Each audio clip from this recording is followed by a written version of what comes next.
Maingay, makulay at dagsanang tao tuwing Chinese New Year dito sa Binondo, Maynila. Totoong maraming mga tradisyon at mga bagay na Binondo na kailanman ay hindi magbabago. Pero sa pagpasok ng modernisasyon, ano na nga ba sa mga paborito nating ganap? Sa tradisyon ng Binondo ang mananatili at unti-unti nang nawawala. Nandito ngayon ang Rated Corina para malaman what's new in Binondo. We instill discipline, put actions to our words na certain yung rules. So nararamdaman yun ng tao naturally.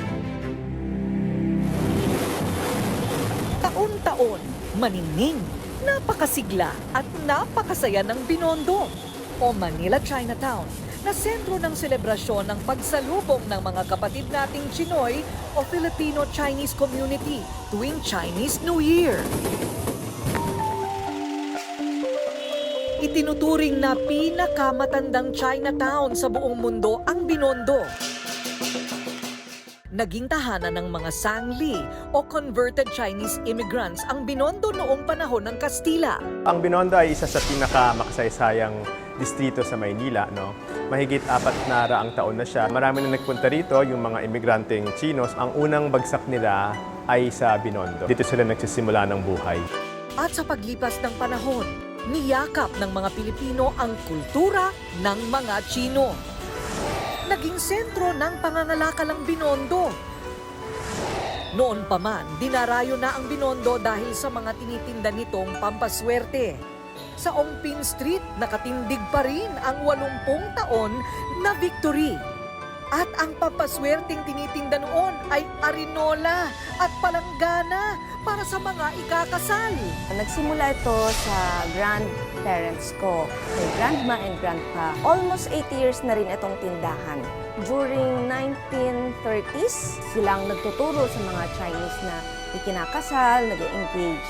Bago ikasal ang babae, kailangan magdala ng ilang mga pampaswerte sa loob ng bahay ng lalaki. Chinese lantern, may orinola, meron din tayong palanggana para magkaroon ng matibay na relasyon sa isa't isa.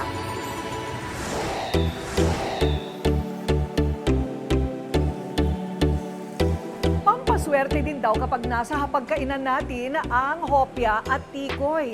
At mas maswerte pa daw kapag ikaw mismo ang namimigay ng tikoy kapag Chinese New Year. O, di ba, mamigay na tayo. Kung tikoy ang pag-uusapan, saan ba tayo pupunta kung hindi dito sa 103-year-old na tindahan ng hopya at tikoy na Engbitin sa Ongpin o kaya dito sa Binondo.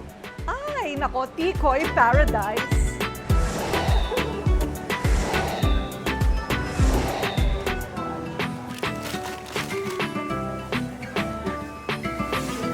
Sa makalumang panahon, ang tikoy ay white o kaya brown. 2 flavor lang yan. Pero ngayon, sa modernong panahon, ayon sa pamilya Chua, mayroon na silang 15 at mahigit na mga flavors ng paggawa ng tikoy. Mas maraming flavors pero hindi nababawasan ang pagdala ng swerte.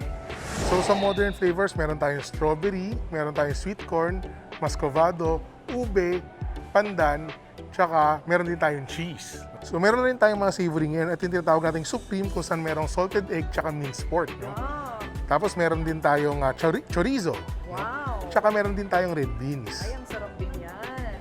Pero meron akong bagong favorite sa makabagong panahon ng tikoy. Ayan, paliwanag mo kung ano yan. Okay, Favorite ko yan. ito yung pinakabago, dulce de leche. No? So ito yung tikoy natin na pinakabago na merong maraming milk sa loob. Ay, akin na to.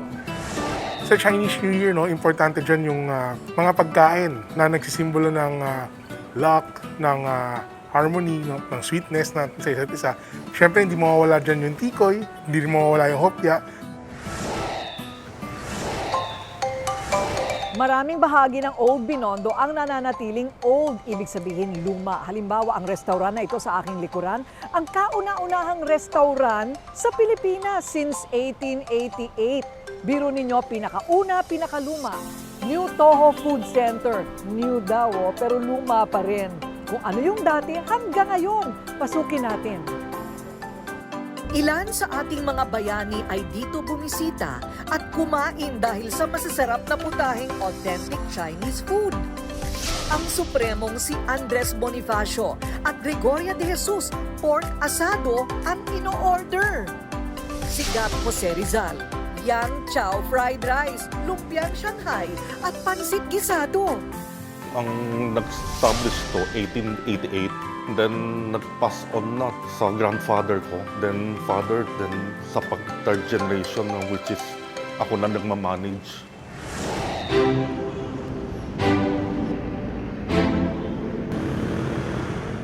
Di kalayuan sa eskolta ay ang Jones Bridge o dating Puente de España na nagdudugtong sa Intramuros at Binondo.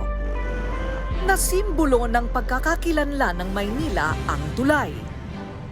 1914 nang masira ito dahil sa bagyo, kaya't muling itinayo ito base sa disenyo ng arkitekto na si Juan M. Arellano na tubong tondo.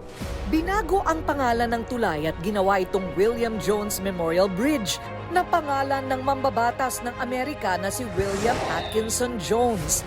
Tumulong si Jones upang mabigyan ng otonomiya ang Pilipinas. At sa kasagsagan ng World War II, nadamay sa pambobomba ng mga Hapon ang tulay.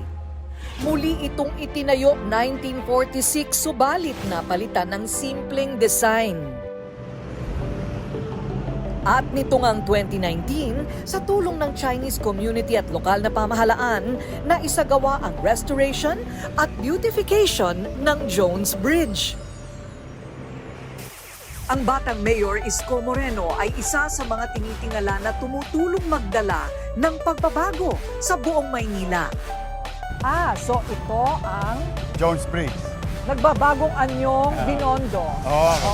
Dahil dito, sa likod natin, ito yung Old Manila, pero European settlers ang dating, yung mga Spanish, no? Pero pagtawid mo sa Ilog Pasig through Jones Bridge, ito na ang Chinatown, Binondo. Ayan. Kaya hanggang doon yan, Delpan, tapos hanggang Masangkay, hanggang Avenida. Yan ang buong Binondo area. Ganda. At syempre kabahagi pa rin ng pagbabagong anyo ng Binondo, Manila, ay ang iba pang mga tulay. Ano itong tulay na ito, Mayor? Ito yung Filipino-Chinese Unity Bridge. No? Bagong tulay ito, from Intramuros to Muelle de Binondo. Papunta rin itong Binondo, itong additional bridge na to. Magiging bagong infrastructure. Instagram. Oo. At sumabay na nga sa pagbabagong anyo ng Binondo, ang 100 taong gusali na kinatatayuan ngayon ng 1919 Grand Cafe sa Juan Luna Street. Itong old building na to, ito yung first Hong Kong-Shanghai Bank headquarters outside of Hong Kong in the world. What? Yes. Sa Pilipinas? Sa Pilipinas. Sa Binondo? Sa Binondo.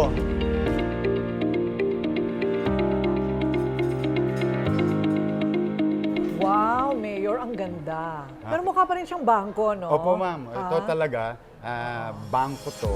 Pero ngayon, sinustain pa rin yung structural, no? Pero yung pasad, mukha na siyang high-end na restaurant or coffee shop, pero affordable sa mga tao. Original plan here is a coffee shop in the heart of Binondo. But since our guests are looking for more food, made them decided to open up a restaurant. Paborito din itong tambayan ni Yorme. Oo, dito ako tumatambay. Malalaman natin maya-maya kung bakit. Bubukuhin natin si Mayor bakit siya parating nandito sa cafe na ito. At ito pala ang dahilan kung bakit parating nandito si Mayor Isko, ang kalyos nila. Ang pinupuntahan niya dito, ang pan-fried bangus. At meron siyang sizzling sisig with dessert na taro cake. Ay, nabuko na si Mayor. Masarap siyang kumain. Totoo, di ba?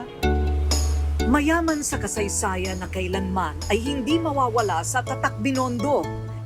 Gayunman, hindi din papapigil ang pagbabago at modernisasyon kahit dito.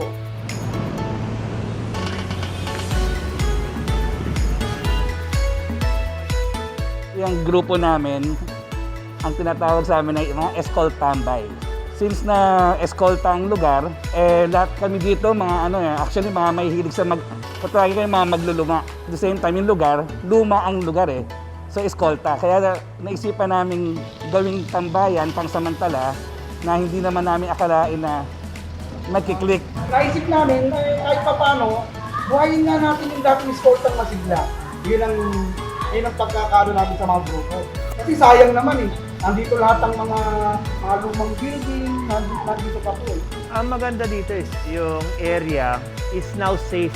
Nakakainganyo sa isang lugar na ngayon umiba na. Kung dati medyo may duda ka o may takot, ngayon itong Manila is now on yung feeling na very safe at very protected. So mas madali, lalo't may pondo, na baguhin ang itsura ng isang syudad, struktura, kalye. Paano yung pagbabago ng ugali ng tao? Yeah. It's a very challenging task for any leaders, no? Across the world, lalo na kung may nakasanayang bad habits. Sabi nga sa isang kasabihan na you cannot teach old dogs new tricks. Sinasabi ko naman sa kanila, lagi naman kaming diplomatic in a way, consistent and putting actions to our words na kailangan natin pag malasakitan. Pero kung araw-araw din naman gagawin mong dugyot, no? Mapapariwara din yung lugar. Kaya talagang we instill discipline, we encourage them to participate. Tapos, in exchange, we're really trying to put actions to our words na certain yung rules. So, nararamdaman yun ng utaw naturally. May mga bagay na hindi dapat magbago at dapat pa nga na ibalik. Ngunit pilit sumasabay ang lahat sa tawag ng makabagong panahon. Binondo, noon, ngayon, bukas.